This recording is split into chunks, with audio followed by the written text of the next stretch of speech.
Friend. তো আমার ভাগ্নি মনে করেছে যে তার ফ্রেন্ডগুলি সবগুলি মেয়ে হবে। সে বলছে আমার 100টার মধ্যে 99টা হলো বয়ফ্রেন্ড, একটা হলো গার্লফ্রেন্ড। 99টা কি ফ্রেন্ড?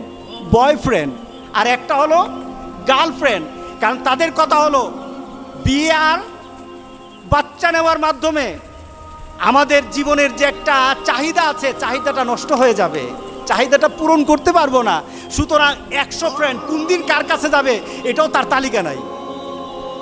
এটা হলো পশু থেকে আরো খারাপ। কি বলেন, ঠিক আছে কিনা বলেন? পশু থেকে আরো খারাপ। কিন্তু ইসলাম বলে কি? ইসলাম বলে যে তোমাদের একটা নির্দিষ্ট সময়সীমা, আমাদের সমাজে যেটা আছে 18 বছর, এটাও তো রাষ্ট্রীয় হতে পারে, কিন্তু ইসলাম কিন্তু বলে দিয়েছে যখনই কোনো ছেলে আর মেয়ের মাঝে অবাধে যৌনাচার এবং হারাম পথে চলে যাওয়ার কোনো ধরনের সিমটম তার মধ্যে দেখা যাবে, তখনই তাকে বিয়ে করে দাও, তখনই বাবার কর্তব্য তাকে বিয়ে দিয়ে দাও। এটা আমার ইসলাম বলেছে, এটা আমার আল্লাহ বলেছেন, এটা আমার রাসূলের বলা।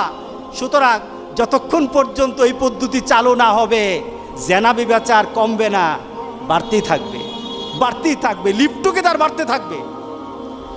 রাসূল পাক সাল্লাল্লাহু আলাইহি সাল্লাম থেকে যে আমাদের বিয়ের মাধ্যমে কি হয়? আমাদের প্রজন্ম সৃষ্টি হয়। আমাদের সমাজে প্রজন্মের এই সমাজও আছে, ওই সমাজও আছে। মুসলমানরাও বলে যদি বিয়ের মাধ্যমে সন্তান জন্ম নেয়, এই সন্তানগুলি হলো আখিরাতের পুঁজি। কোথাকার পুঁজি? আখিরাতের পুঁজি। একটা সঠিক পদ্ধতিতে সন্তানকে যখন বড় করা হয়, এগুলি হয় যে আখিরাতের পুঁজি।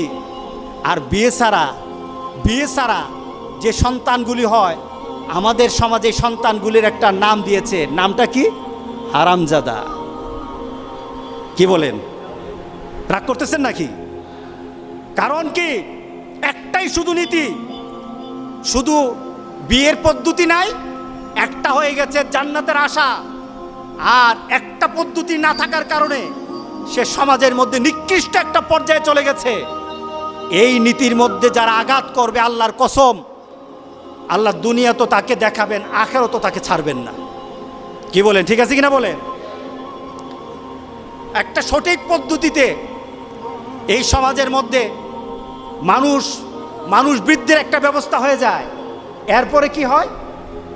রাসূল পাক সাল্লাল্লাহু আলাইহি সাল্লাম কাল হাসুরের দিনের সাহাবায়ে কেরামদের সাথে একটা গর্ব করতেছিলেন। সুবহানাল্লাহ, উম্মত নিয়ে গর্ব করতেছিলেন। কি গর্ব? রাসূল পাক সাল্লাল্লাহু আলাইহি সাল্লাম বলছিলেন কাল হাসুরের দিন উম্মতরা দাঁড়ানো থাকবে, নবীরা সামনে থাকবে, উম্মত দাঁড়ানো থাকবে।